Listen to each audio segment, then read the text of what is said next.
Hello everyone, this course is BUSML 7247 Analytics for Macro Marketing Data. This is the video for Lecture 2, Analytics for Macro Marketing Data. There is a required reading before you watch this video. The article entitled Forecasting the Adoption of a New Product by LN2. This article is available in the course pack. There is another reading which is recommended to read before this lecture. The academic article, A New Product Growth Model for Consumer Durables by Frank Bass. This is classic of marketing science.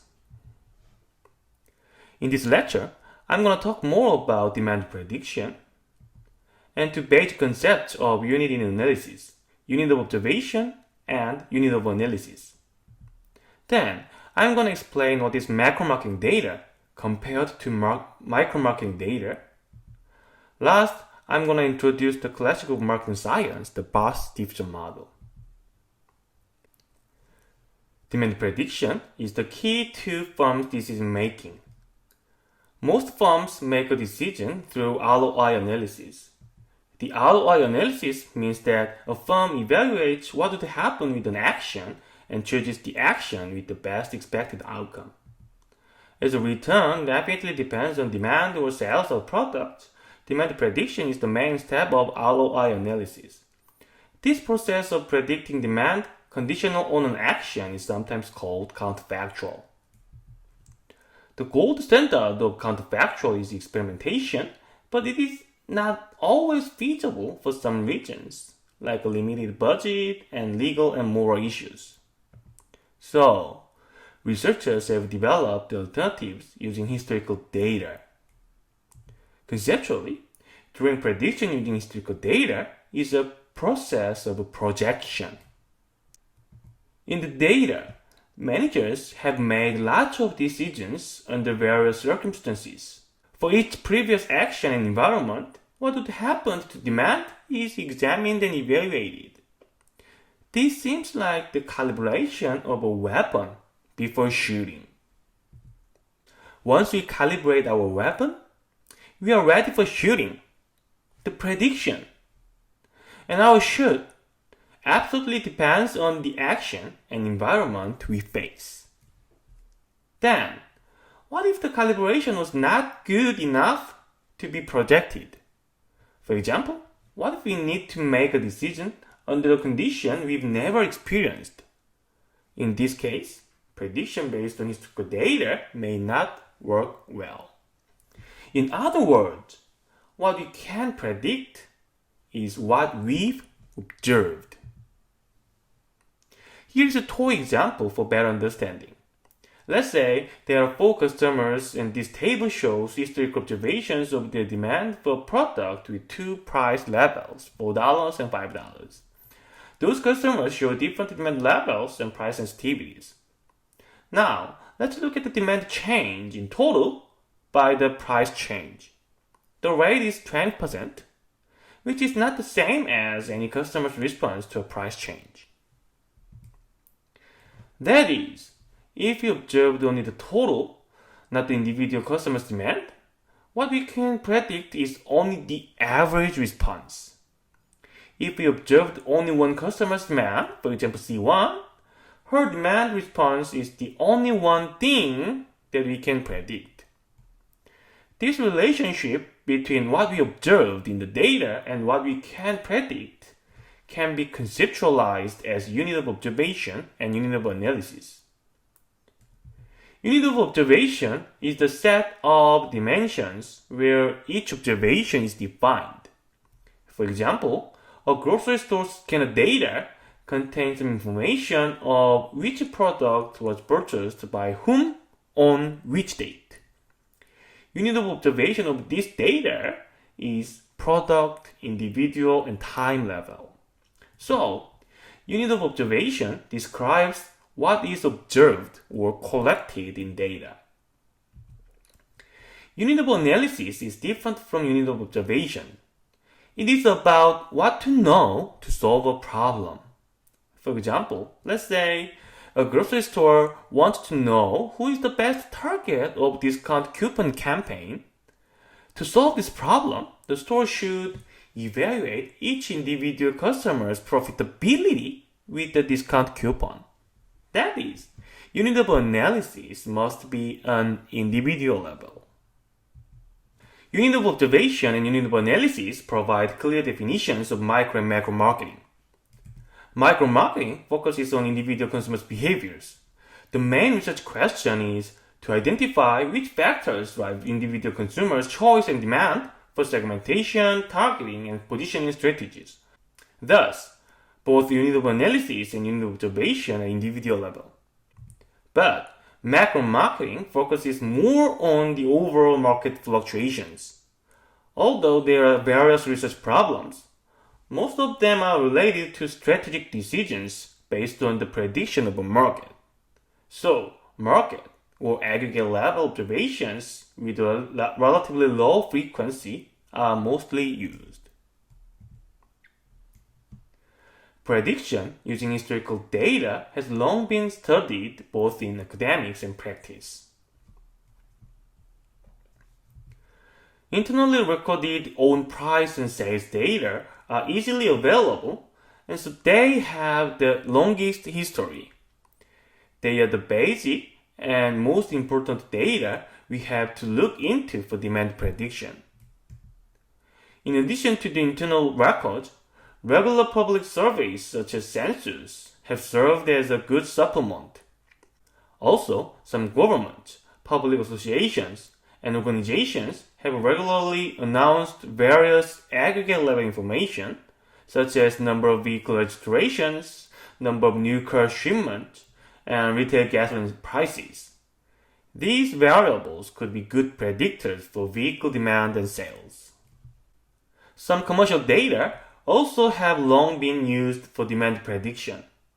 Research firms such as Nielsen, Kantar, and IRI have hired their own panelists and continuously collected and updated the data. Those data are sometimes expensive but cover a large number of customers, products, stores, and markets. Recent advances in information technology, lots of new data sources are now available. Particularly, the World Wide Web makes both firms and customers leave digital footprint. Researchers have developed bots that track those digital footprints 24/7, and Camel is one of the examples. This is a screenshot of Camel webpage. I copy and pasted the Amazon page URL of an East product to this, and it shows over time price fluctuation that the bots have tracked.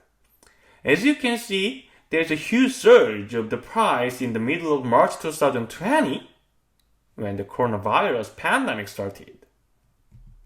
Another example of information technology applications is Kaggle, which is a data sharing platform. This is a screenshot of Kaggle's webpage. It has an interesting feature which is called competition. When a data provider shares data with the public through Kaggle, she can set a goal of the project with a prize. There is a famous example of the competition. 6 years ago, Walmart shared its sales data with the public and opened a competition for the best sales forecasting performance. The prize of the competition was hiring the winner as Walmart's data scientist.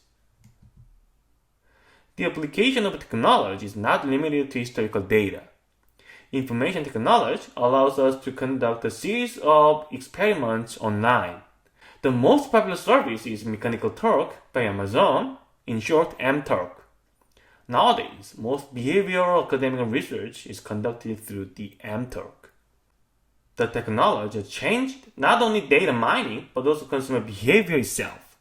Now, think about your purchase behavior. When you feel a strong need for a certain product, what do you do first?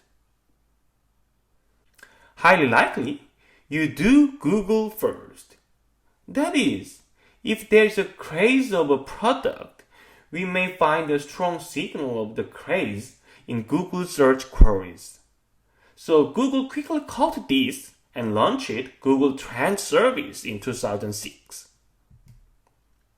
This is a screenshot of Google Trends webpage. When I put an interesting keyword, Google Trends shows popularity scores of the keyword over time across different regions and different languages. I just put coupon, and this is the result for the last 5 years in the United States. Can you find Black Fridays?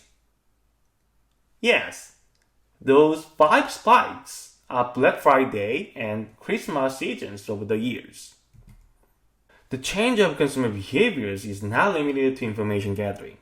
It is much easier and more convenient to communicate with others online than offline, so people share their opinion, evaluation, experience after using a product and generate some idea, feeling, thought that are potentially quite related to their needs, wants, and demands. That is, consumer communication in online marketplace and social media can be a strong predictor of consumer demand.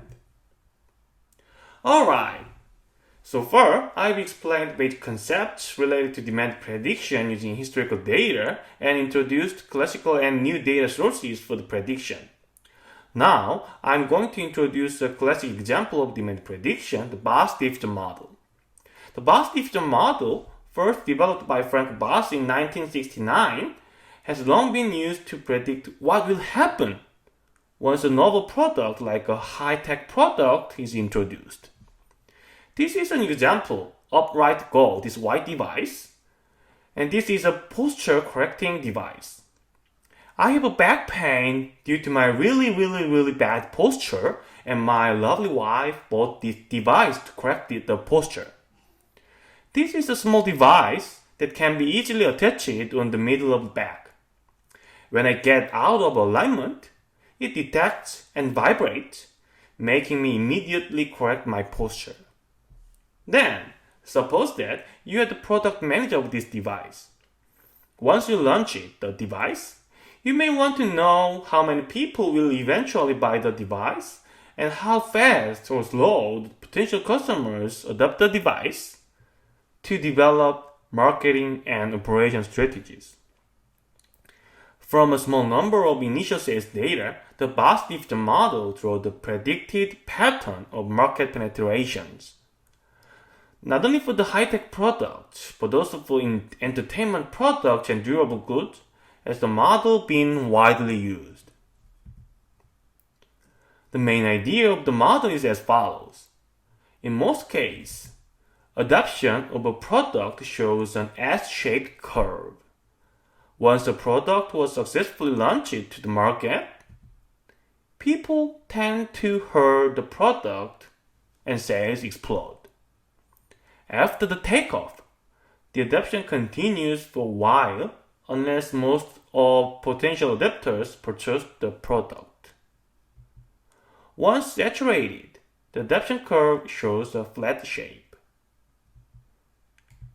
The vertical height of the adoption curve denotes the potential size of the market, and the length of time period spanning from the launching to saturation measures the speed of the adoption. When we forecast the adoption through the Boss model, we have only a few of observations. Quick question, what is unit of observation? Each observation is unique to the product at a time period in the market. Based on the short observation, we want to predict the shape of the sales of the product over time. So, unit of analysis is the same as the unit of observation. And please keep this in your mind. Each individual consumer's purchase is neither observed nor to be predicted. But the model, built on assuming representative types of individual consumers adopting behaviors. Let's say there are M of potential customers, and this is assumed to be constant over time. At time t-1, there are some people who have already adopted the product. Denote the number of the adopters n t-1, because this is at time t-1. The remaining portion of m is the number of people who have not yet adopted but potentially adopt the product at some time. During the time period t, the next time, Some of them adopt the product for various reasons. Some people may be affected by ads and mass media, but the others may be influenced by those who already adopted through word of mouth or social contagion. In the model, the former type of new adopters are called innovators, and the latter ones are called imitators. The model assumes that the likelihood of a new adoption is given by P plus Q times n t minus 1 over m. The first term, P, is the rate of innovation, which is assumed to be constant. The second term, Q times n t minus 1 over m, is the likelihood of imitation. And the imitation is basically coming from interpersonal communications with previous adopters. So, n t minus 1 over m is the likelihood of the communications, and Q denotes the success rate of imitation from each communication, which is assumed to be constant, and the multiplication is the rate of imitation. Multiplying the likelihood by the number of non-adapters, we have the number of new adapters as T. Then, what is the correct interpretation of the model? Both unit of observation and unit of analysis are not individual level. Therefore, we cannot make an individual level interpretation. Instead, the model assumes innovating and imitating behaviors, so the interpretation of the model is conditional on validity of the assumptions. If the assumption is true, we expect that, on average, P plus Q times nt minus 1 over m times n minus nt minus 1 of adaptation will happen over time. This is a classic example of model-based prediction for aggregate demand. That is an example of macro marketing analysis. That's all I have in this lecture, and we have assignments. There are 2 data sets, and you will be asked to analyze those data with the best diffusion model. Then, see you in the next lecture. Bye-bye.